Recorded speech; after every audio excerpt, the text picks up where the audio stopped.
gentlemen. Thank you. I think this is on. Thank you everyone again for coming out. It's it's always a little bit warm in the poetry room. So we always, by you attending, not only are you showing how much you want to know about this book, but how much you're willing to suffer to know about this book, and that is kudos to you. I think before we get into the conversation part, I think Matthew is going to read from the book, and then after that we'll have a short conversation, because I know there's so many of you here who are going to want to ask him about his work or his ideas in the book, and we'll take it from there. All right, so please, Matthew. Thanks, everybody. Is this on? Can you hear me? Yeah. Yes. Thanks, everyone, for being here. It's great to see so many familiar faces and new faces. And thanks to Peter for not only for mixing the drinks, but also for hosting and being just a great host to poetry in general in the city. This room always feels a little bit like the last light. In some ways of the city. I know it's a bit dramatic, but it can feel that way, and it's like really special to be up here with all of you, and thanks to Peter and everybody else at City Lights. And he mentioned Tongo's book, which is incredible. He's a great poet, and I urge you to check him out. And thank you to Oscar for doing this, and for being such a great friend to poetry and literature in San Francisco. Okay, so this book is called Why Poetry, as Peter said, and it started out being kind of a way of answering the question that so many poets get all the time, which is, what's poetry all about, and why should I read it, and come on, man, like, what are you talking about, and all that stuff. And so I decided, instead of getting aggravated, to maybe try to actually seriously engage with those questions, or somewhat seriously engage with them. And in the course of doing so, the book became a lot more than that. It became a kind of not only an explanation of how to read poetry, but also kind of an unraveling of my own decision to become a poet, which happened a little bit later in my life. When I was in my 20s, I was at UMass Amherst with Pamela who's here and other people. And then also, in a way, like a kind of argument for poetry. Not that poetry really needs an argument for it. It would be just fine without one.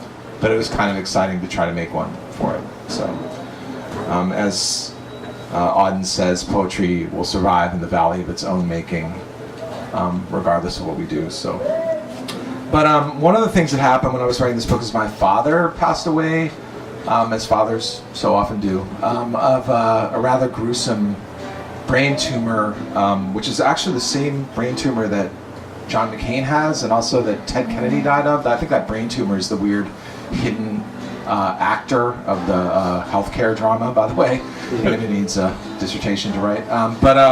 Anyway, so I don't know, it's a little like intimate and kind of more serious than this slightly festive gathering would seem, but I kind of wanted to read a few sections from the last chapter of the book, which is called "Nothing is the Force That Renovates the World." That's a quote from Dickinson, and a lot of it's about my dad. So anyway, I'll just do it, and then we'll cheer up afterwards. It's okay. I'm fine. Nothing is the force that renovates the world. The first, and I think only poetry reading I ever went to with my father was at a bookshop next to Washington Square Park in Manhattan. It was afternoon, and there were two poets reading. I remember at lunch we had eaten and drunk to our satisfaction and beyond. So as soon as the first poet began, my father almost immediately fell asleep in his chair, leaning back his head, quietly snoring. I didn't wake him. The second poet began. His voice was much quieter than the first, and the whole room seemed to focus down into it. My father's eyes opened, his head snapped a bit alarmingly forward, and he stared at the poet the entire time while he read. Afterward, my father came up to me among the shelves and said, "I loved that, even though I didn't understand it." He repeated that sentence over and over, confused and distressed. I didn't know what to say. A part of me wishes I had found a way just to ask him what the poems made him think of, what they brought up in his mind. I would have loved to have heard it. It would have been such a different way of getting to know my father, impossible now. In the end, though, I know it was good for this experience to remain private. It could never have been truly translated or explained.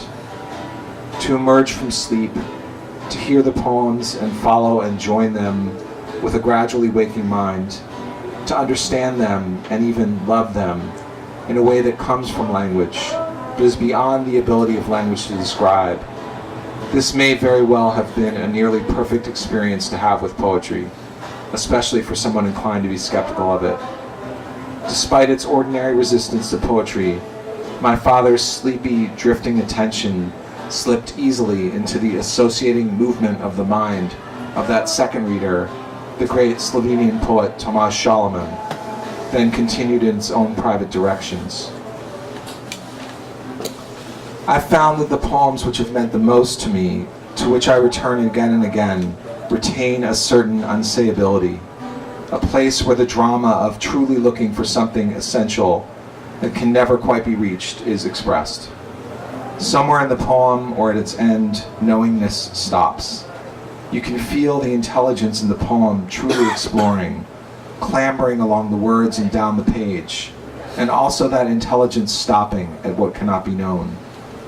Those moments where a limit is reached can often be the greatest and most honest in poetry. They come first as a surprise, then immediately afterward feel inevitable, at least for a little while. Once in a lecture, I heard the poet Ralph Angel. That's a great name for a poet, don't you think? Ralph Angel. It's like negative capability name. Once in a letter, I heard the poet Ralph Angel say, "Poetry has always existed and always will exist because there will always be the need to say that which cannot be said." The lyric, writes Fanny Howe in her essay Bewilderment, is a method of searching for something that cannot be found. Poetry by nature brings us up to the limit of what we can know, and in great part this is why it exists and continues to be written. This is why asking for a certain kind of knowledge, that way of knowing we automatically and justifiably expect from other texts, anything other than a poem, limits our experience with poetry. If we imagine a poem as something to be answered or solved, we will most likely find ways to do so. But I think we would be better off thinking of understanding in a poem as an ongoing process of attention. Simone Weil writes that attention is the purest form of generosity. A generous, open, genuinely focused attention moves us through the poem, just as it moves us through experience, through a friendship, through anything else that means and keeps on meaning. If a poem is really good, you can't really say what it's about. That is what its central message is, any more than you can do so for a painting, or a piece of music, or a person, or a mountain. In response to a question after a lecture in New York University about how to understand poetry and what it means, the poet Joshua Beckman said the following: "If you imagine the poem as a question to be answered, once you've answered the question, you move on." The quality of a great poem might very well be not only the impossibility, but the undesirability of feeling as if it can ever be completely understood, that the experience of reading the poem could ever be finished. A poem is like a person. The more you know someone, the more you realize there's always something more to know and understand. A final understanding could probably only begin upon permanent separation or death. This is why we come back to certain poems, as we do to places or people, to experience and re-experience, to see for ourselves who we truly are, and to continue to be changed.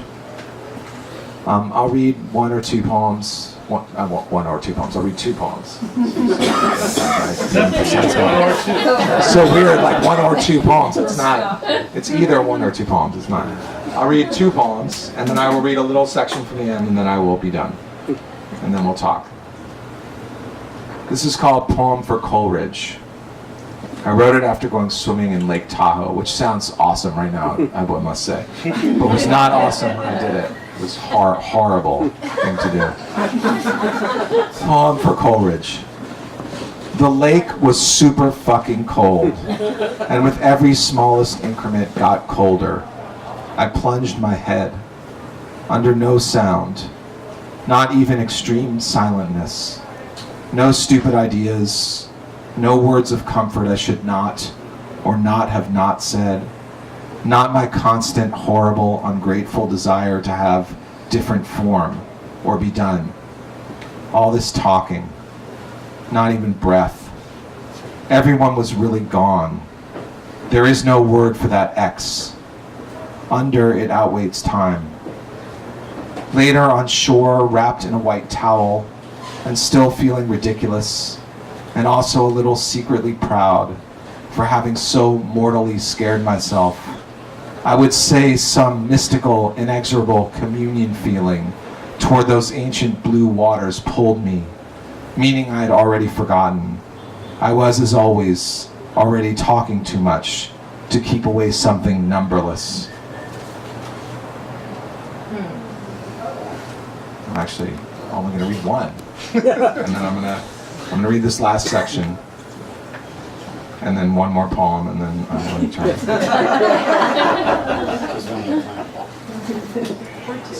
So, hey. The night my father died, my mother, brother, sister, and I had sat all day with him in a surreal vigil in the back room of our house. Though he had been mostly unconscious for days, we talked to him and to each other, and many hours somehow passed while he labored on. The hospice people had told us that at some point the four of us would have to leave because he would not die when we were in the room. This seemed impossible. He was so far gone, how could he know? Yet finally, in the very early hours of the next day, without really discussing it, we left him alone with a nurse and went into another part of the house. Just a few minutes later, she came rushing into wherever we were and told us we should come back, he was going. By the time we got in, we were just in time to hear one last breath, maybe a final cough, or just the already abandoned body letting go of one last posthumous exhalation. We all know when it is time to go, we each will have to cross over alone into whatever new place or oblivion we believe is there. Each of us will at that moment be, as Wallace Stevens says of the listener who listens in the snow, one who nothing himself beholds, nothing that is not there, and the nothing that is. But not yet. For the time being, may it be a long time, we can be together in various ways. My favorite poem of all is one of the very last written by the lawyer, Stevens, Final Soliloquy of the Interior Paramour. I believe this interior paramour has a hidden desire to be together with others, to somehow share with other people the private act of imagining. In the poem, the scene is a group of people in the evening. A presence is felt, powerful and benevolent, as together they create a kind of secular holy space dedicated to the imagination. They're reading together, and in doing so, they're pushing something away, and also bringing something into being, a space. This space is created by an act, this time of forgetting each other and ourselves. It is only then that another consciousness can begin to emerge. Immediately upon forgetting themselves, the people begin in the room to feel the obscurity of an order, a whole, a knowledge, that which arranged the rendezvous. They start not only to feel, but to know something about this greater order, a knowledge, that which put them together in this place. This seems to me to be very close to a religious experience. When people ask me if I'm a religious person, I say no, because I don't go to houses of worship or engage regularly in formal rituals. But because of poetry, I silently think yes. This knowledge has, as Stevens says, a vital boundary in the mind. The mind is where the poem happens. In ordinary usage, the word vital most often is a synonym for important or essential, but its origin is the Latin word for life, vita. This moment of feeling the world imagined is intimately connected with the basic fact of being alive, and it is connected with the feeling of a boundary, beyond which there is that old nothingness. The last lines of the poem remind me of the comfort I've felt in small gatherings, in difficult moments, and, as well, of certain times when I've been in the audience listening to poetry and have, in the faces of my fellow strangers, noticed and myself felt a kind of relaxed, wistful, dreamy attention, not necessarily even toward a particular poem, but toward possibility. In this paradoxically collective yet also private space, something extraordinary can happen. This is from the poem. Out of the same light, out of the central mind, we make a dwelling in the evening air. in which being there together is enough. Despite our knowledge of all the terrible things and the ultimate nothingness that surrounds and awaits us, poetry isn't a consolation for death, nothingness, the void. It's possible poetry only sharpens that painful knowledge. But being there together, alone and with others, in a place of great generous attention, is and is not enough, we say, grateful for the light, aware of the dark. I'm just going to read this.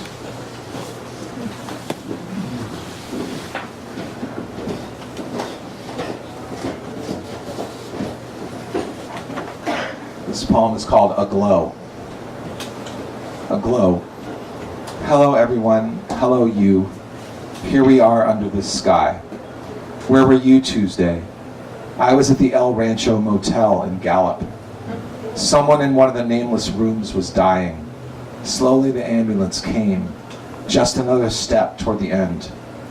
An older couple asked me to capture them with a camera. Gladly I rose and did, and then back to my chair. I thought of Paul Celan, one of those poets everything happened to strangely, as it happens to everyone. In German he wrote, "He rose 3 pain inches above the floor. I don't understand, but I understand." Did writing in German make him a little part of whoever set in motion the chain of people talking who pushed his parents under the blue grasses of the Ukraine?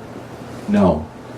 My name is Ukrainian, and Ukrainians killed everyone but 6 people with my name. Do you understand me now? It hurts to be part of the chain and feel rusty, and also a tiny squeak, now part of what makes everything go. People talk a lot. The more they do, the less I remember in one of my rooms, someone is always dying. It doesn't spoil my time, is what spoils my time. No one can know what they've missed, least of all my father, who was building a beautiful boat from a catalog, and might still be. Sometimes I feel him pushing a little bit on my lower back, with a palm made of ghost orchids and literal wind. Today I'm holding on to what Nico Case called that teenage feeling. She means one thing, I mean another. I mean to say that just like when I was 13, it has been a hidden pleasure, but mostly an awful pain talking to you, with a voice that pretends to be shy and actually is, always in search of the question that might make you ask me one in return.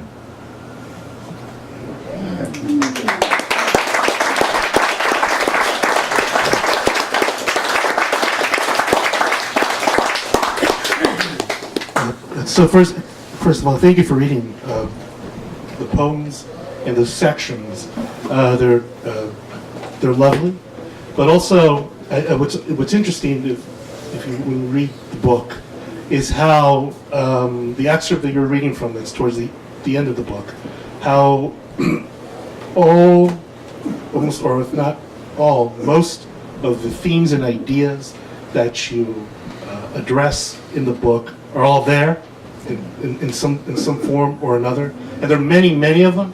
And in truth, I would love to unpack them all, but we would be here for a while, which is a good thing because it is that I think engrossing and that compelling in terms of the way you explain how a poem works or should work.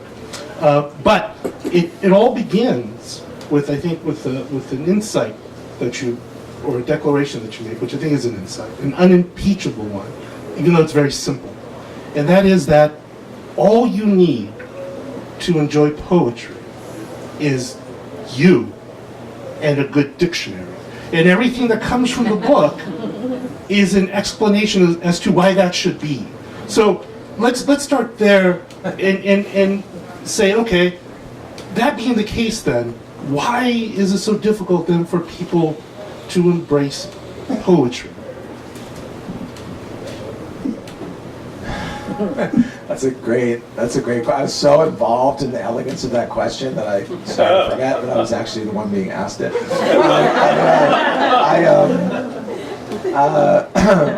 First of all, the word unimpeachable sends a chill through my body at this point, no matter how hot it is. Yeah, that's a great question. I do think that what you say, I think is true. I do think is true. I don't think it's all you need. I don't think it's all that can be interesting about poems, but I think it's all you need to get into them and really get most of what's important about them. There is a lot of historical information, mythic information, allusions, all that kind of stuff, literary references and everything in poems, of course. It would be absurd to say it's not. But I think that card is so often put in front of the horse in school.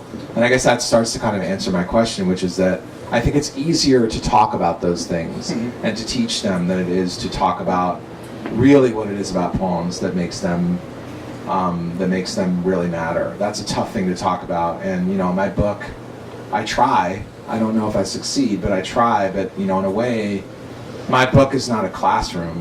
It's more idiosyncratic and lyric and impressionistic and associative. So I think when you're in a classroom and you're trying to get information across and teach the tests or whatever, I think the temptation can be overwhelming to try to just turn poems into information. So I think that's one thing that happens. Yeah, I think that's one reason. It's also like that idea that there's something that when you read a poem, you need to get something. Yeah. Well, it's also a genre confusion. Genre is an unfashionable. What do you call it? Genre is an unfashionable genre, right?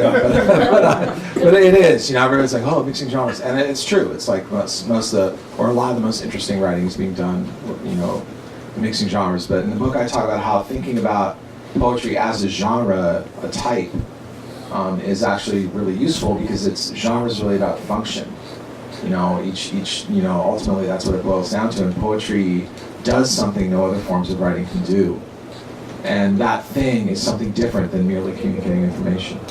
You write, the energy of poetry comes primarily from the reanimation and reactivation of the language that we recognize and know.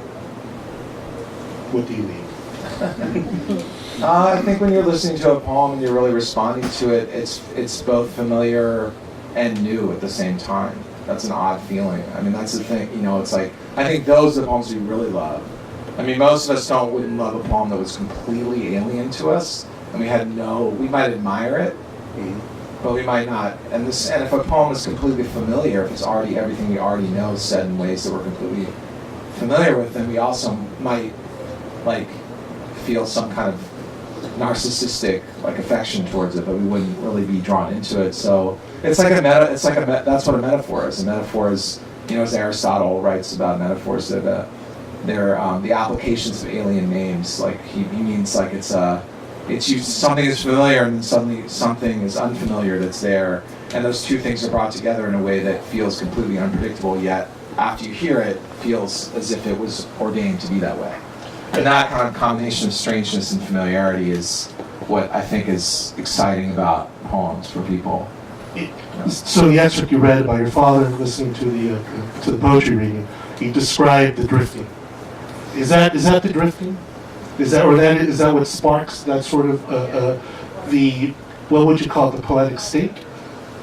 Yeah. I try to trace in the book this idea that poems create a poetic state of mind in people through a lot of different time periods in history and across a lot of different cultures. Basho writes about this. Aristotle writes about. I mean, there are many people write about this, and everybody kind of keeps coming back to the same idea over and over again, which is poems make your mind move in this kind of different way than it would ordinarily move, and maybe it's an almost kind of somatic experience. So yeah, I do think that's a lot. Of course, that's involved with having ideas and thinking.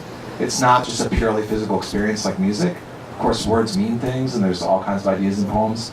But somehow, it's not just about communicating ideas. And it's so weird to write this stuff because everybody knows this is true.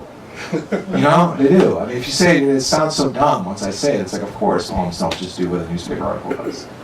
But yet, somehow, people treat them in that way. Well, you give the example of the modernists and how, for example, with T.S. Eliot, and how this is where a lot of us are I don't want to say indoctrinated, but we're oriented around poems as these sort of coded messages in which you have to match your mental prowess against geniuses and figure out what the hell they're trying to say.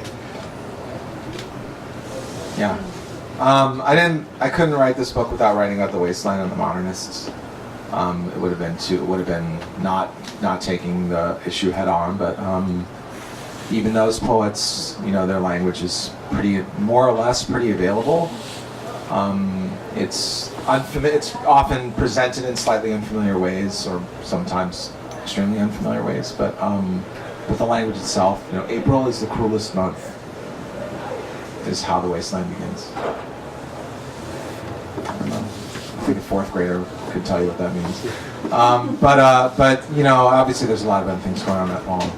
But yeah, what did you ask me about? Well, it's just the way it's taught, I suppose. Yeah, I mean, I don't want to be hard on teachers. They got a lot to do, and they got to teach those tests. And I'm starting to actually hear from teachers now. It's pretty cool, like especially high school teachers.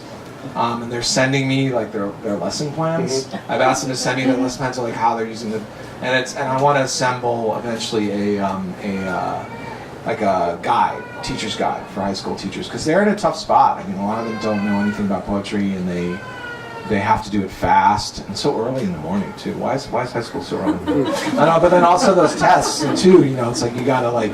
Have you ever seen the tests they ask about poetry in the Common Core? No. You can see them online. They're fucking absurd. They really are. It's like, and I don't even know. I would get them all wrong. They're crazy, those questions. And they treat the poem like it's just this content delivery device. That's just there to like get information across. And if that's true, I mean, it's awfully disappointing.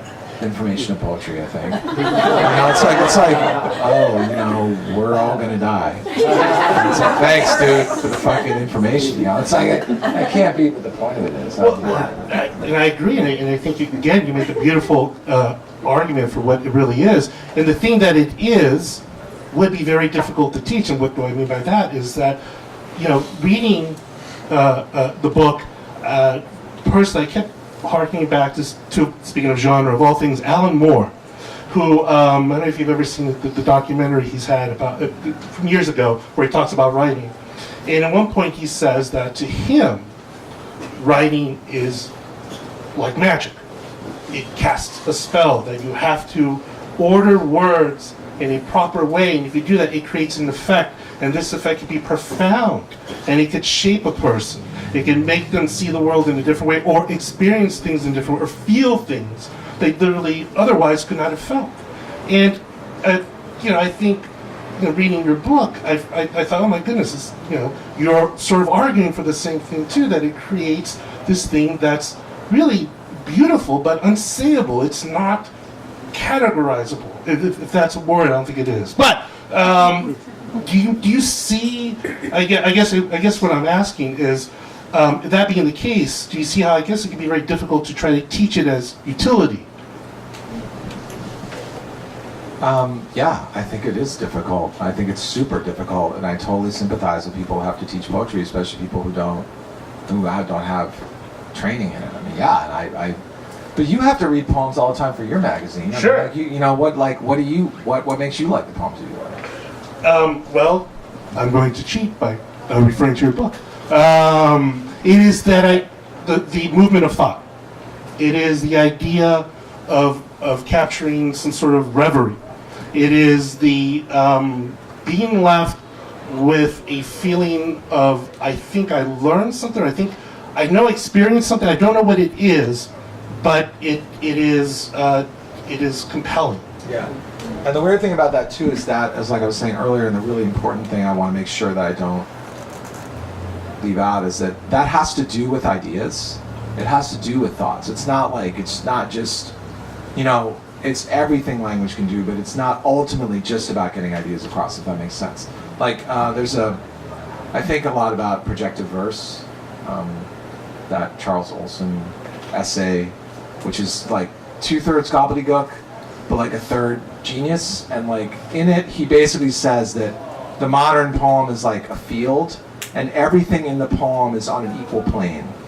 The sound of words, the meaning of them, they're all like the thinking, the movement, like metaphor, the energy, breath, all these things are all like they're all working together to create an effect. It's like if you think of the analogy being like painting is about color, the line, the canvas, all this, whatever it is, all the things that painters can do, and this all working together to make something. That's true for the poem too. And the hegemony of the idea is a mistake when you're thinking about poems. But it doesn't mean that ideas aren't there. They're part of that system.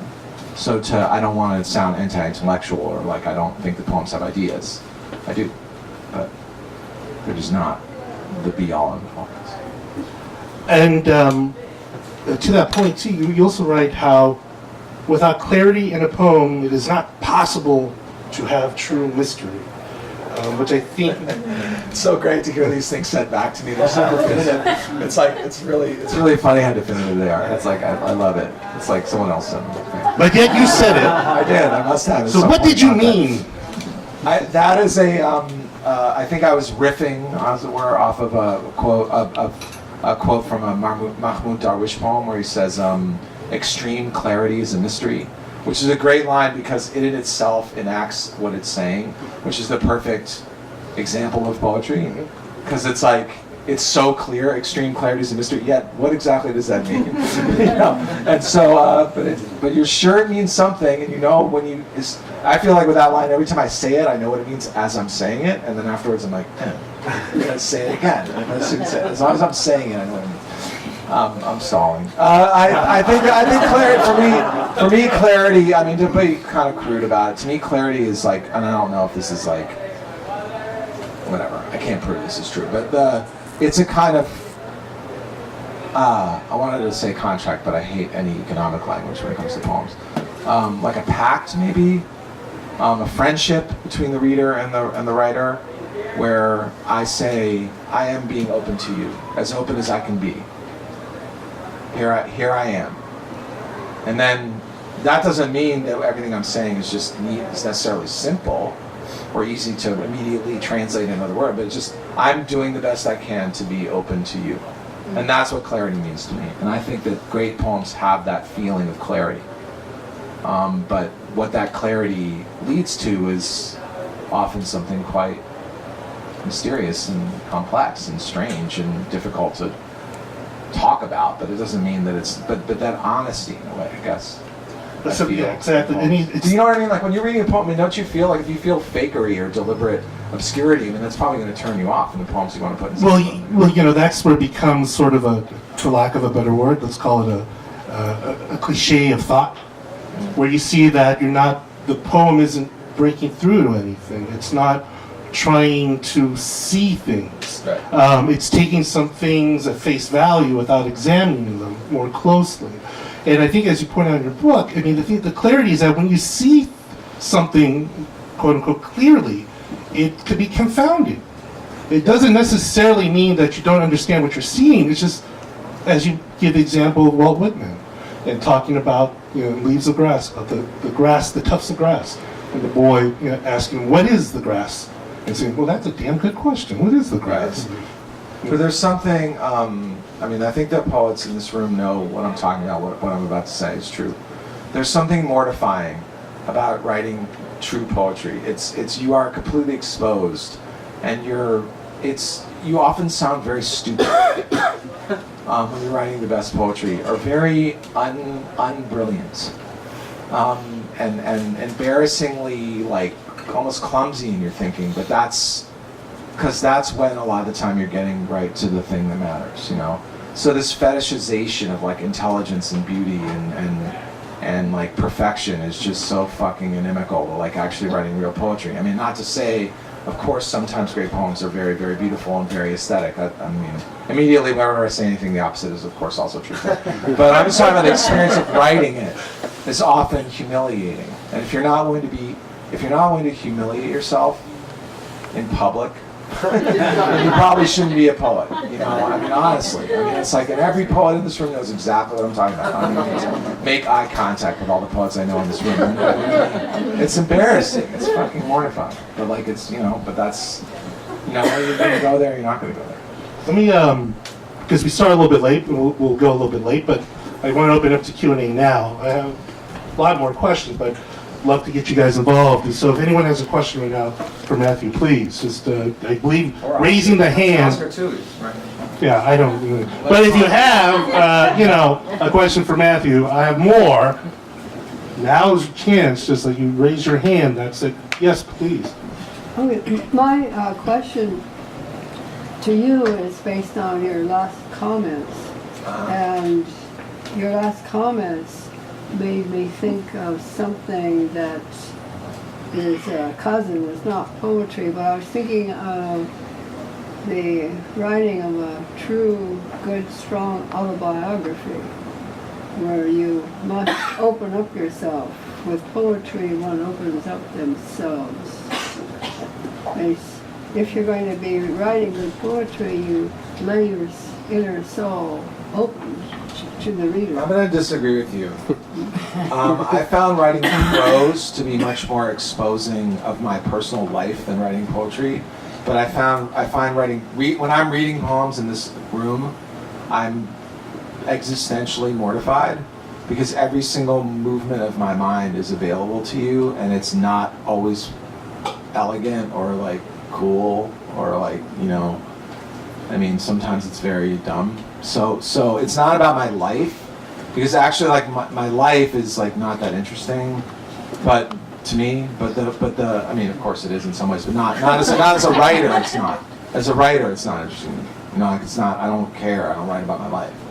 Like I'm writing just about my mind is what I'm trying to make available and make contact with other people. So yeah. Yes. Excuse me. Is there a relationship between memoir and poetry in your mind? Relationship. Not a Or particular a one. close relationship in other words? No, not a particular one.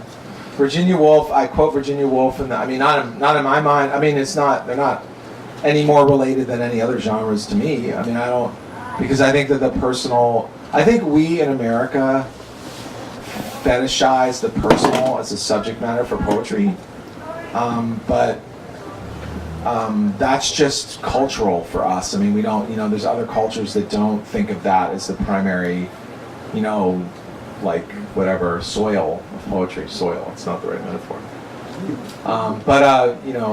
So I don't think so, but I was going to say Virginia, I have this quote from Virginia Woolf in the beginning of the book. It's from her, she gave a lecture to high school students called How Should One Read a Book? Which is like, it's so good.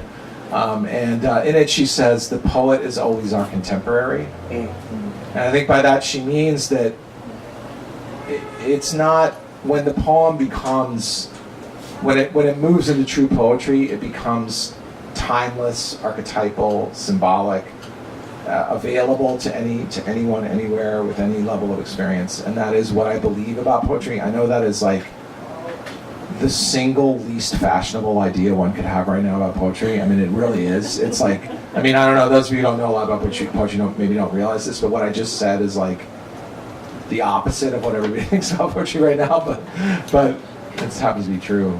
It doesn't matter. Yes. I like your choice of words, archetypal, because that's very uniting in a sense. Because you're taking it down to the lowest common denominator, and I think the gut feel, it enables many people to plug into. So thank you for using that word. I think that's kind of key. It's sort of like a subconscious recognition sort of effect. Well, didn't Freud say everywhere we go, the poets got there first? Basically. He says that, it's right? Didn't he say that? I think so. Come on. Somebody must know the actual quote. Just read poetry. Yeah. Matt. Yeah, so I wonder if you could talk a Are you little reading bit your about... hand? Are you reading your hand? Yeah, just like a couple little notes there. That's right. I'm curious if you could talk... Beef jerky. Orange juice. Oh, no, wait, that's No, not- also the Virginia Woolf thing. I need to look that up. I need to send some poems to Doug, whatever. So I wonder if you could talk a little bit about what it was like to, I guess, unpack your own poetics and how important that, like, is that important that poets are doing it all the time? What was that like for you to really start from the beginning? Huh. Oh. Yeah, I don't know if I was thinking. I mean, I must have been thinking about my own poems, of course. I mean, but I don't think I was thinking about it in that way. I was really thinking about readers and trying to answer certain questions that I heard that you must hear as a poet over and over again. And I started from those questions. You know, certain basic questions like, why don't I understand poetry? Like, what do poems mean? What are poems? Why do people write them? And I was just trying to answer those questions. So I wasn't thinking about like my poetics, but of course, the very urge to answer those questions probably is part of my poetics, you know. So in a way, I think I was probably doing that, but I wasn't thinking about it in that way, you know. But you know, I don't know if that's helpful or not. Yeah, But I was just trying to talk to people. You know? Yeah. I go to San Francisco State, and I have a couple of creative writing classes. In one of my 3-hour poetry classes, we read out all of our poems, each 20 students. And so, I mean, I come to class really enthusiastic because I'm ready to show my poem, ready to hear what these new poets have to say. But then after the first poem, everyone just just looks in and just at the end of every poem, the guy's like, okay, you know, I like how you did this, and I like how you did this, and then any other comments, and then cricket silence. So I was just wondering, what can you do? Sounds not good. What can I do to, I guess, lighten up the mood? Ask questions. Ask a simple question about the poem that somebody just read. Why did you title it? I mean, and maybe phrase it in a non-accusatory way. No, I'm serious. No, but I'm serious because people can feel very vulnerable. You know, you just read their poems, you know, everything can sound like an accusation. So I just mean, it's so interesting to me that you titled the poem, you know, my grandmother's face looks like a cricket. What? And then the first line is I drive my Volkswagen bus to the beach and get high every night. Why? Let's talk about why those two. Does anybody have any thoughts about why it starts there and then goes there? Or why does this poem seem to start in one place and go to another? Or why does it end here? You know, just ask a genuine, simple, non-intellectual question that any normal person might have reading it. That's how I teach. That's my entire pedagogy. I know. And they gave me tenure. No, but seriously, just ask a genuine question. A genuine, question. And things will open up. And the simpler and stupider the question, the better. Not stupid, but non-smart question, the better. And everything will open up and people have all kinds of things to say and it'll be really cool. I promise, guarantee, or your money back. You can email me if it doesn't work. Okay, I promise you I'll keep helping. But that's what I would do. I'm glad you didn't say bring alcohol. What time is the class? Yeah. Yeah, so earlier you mentioned something about how the poems that affect us the most sort of have this interplay of the familiar and the foreign.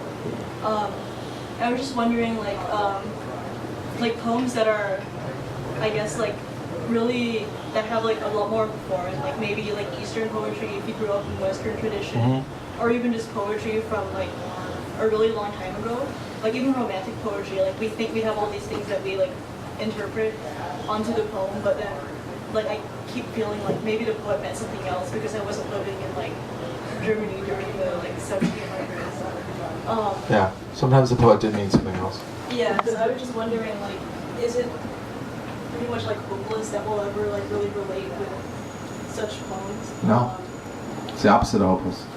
I mean, the most, people read Sappho. Those are the oldest poems we have. We don't even have all of them. Most, Sappho, most of those poems are destroyed. We only have fragments. And people read those poems. The mind is not that different. I mean, in some ways it's very different. In some ways cultures are so different. But the mind, there is something, that's what Woolf said when she said, that's what she meant when she said the poet is always their contemporary. The incredible thing about poems is Sappho is our contemporary. Basho is our contemporary. Du Fu is our contemporary. How crazy is that? That doesn't make any sense, but it's true. Whitman, in the book I talk about Whitman, he has this poem called Crossing Brooklyn Ferry, and in the poem he says, and I'm terrible at quoting poems exactly, but basically he says, he in the passage he says, and the dark threw down its patches upon me also, and he's talking about how, it gives me chills even to bring it up. He starts directly addressing the reader in the future in that poem and saying, you will see the same things I see, and we are together, and that's the spirit of poetry. And of course there are many things that are different that we need to research and figure out or whatever, but the core spirit, I mean, look, I'm a humanist, what can I say? You know, I believe it. And it's demonstrably true, it's proven in the history of literature. It's not, again, this is not a fashionable idea right now, I don't think, but, so no, I think it's the opposite of hopeless, it's our only hope. Obi-Wan. Yeah, a couple more questions maybe, and then, I know it's hot up here, whatever I say. Yeah, and then we'll get Glenn in a second. Yeah, go ahead. I have this conversation a lot. I feel like I'm the champion of poetry for now. And like every day something happens in the news and I run to the poem.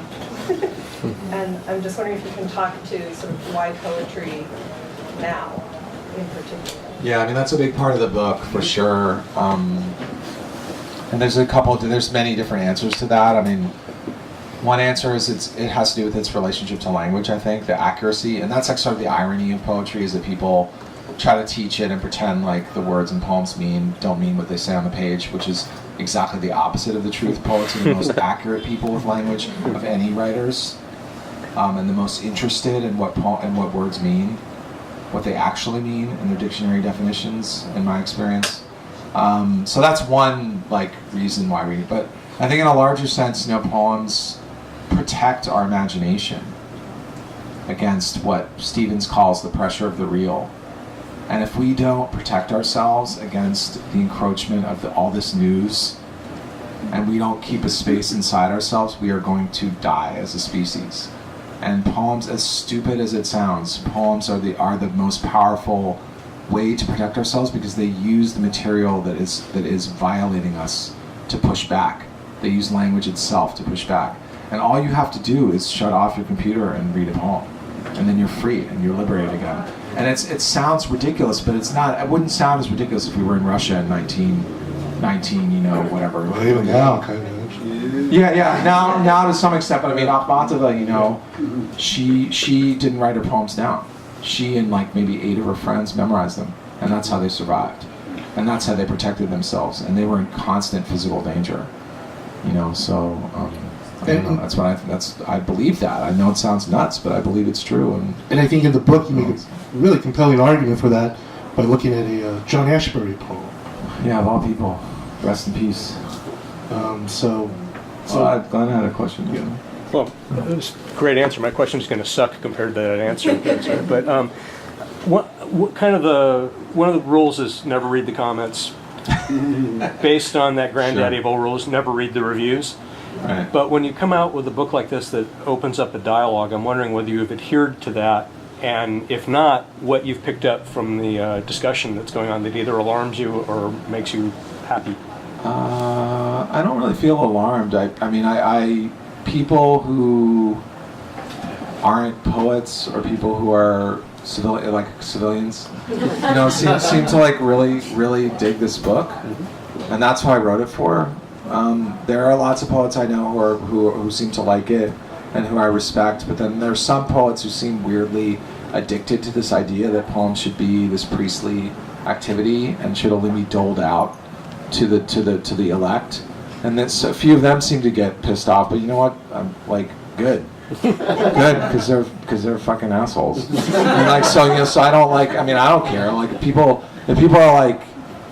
think what I'm saying is that all poetry should just be really obvious and never have any interesting ideas in it, that's obviously not what I say if you read the book. It's also, forgive me for saying this, if you ever read any of my poems, that would be a crazy thought to have. And even if you haven't done that, if you read any of the books I edit, that would be a crazy thought to have. And so there are people who should know better who say that, actually. So, but I don't really care about that. Those people are bad poets. What do I care about that? Should we do Yeah. one more? Yeah. One more. Just because I think. Sure. No. Yeah. Yeah. Sure. I just want to throw this out. You mentioned you talked about clarity and mystery. What was that exactly? When there's clarity and that's the mystery. Extreme clarity is a mystery. It's Mahmoud Darwish. It's from one of his poems. Well, I was thinking how that applies to really all art, and that gets to that protection space you're talking about, where you don't, maybe somebody paints something you don't understand, or some piece of music, but it has an effect. And I just kind of wanted to grab that idea and kind of hang on to it. So that's what I'm throwing out there. That's cool. I really, so we're here in this room together, like this upstairs space, and it's dark outside, and I kind of want to just finish by reading the Wallace Stevens poem. It's not very long, but I just think I'd like to give Stevens the last word, and then we can have a drink and hang out and talk. So is that okay? Can I do that? Okay. Oscar, is that all right? Oh, no, absolutely not. Yes. You want to sign some books? Yes.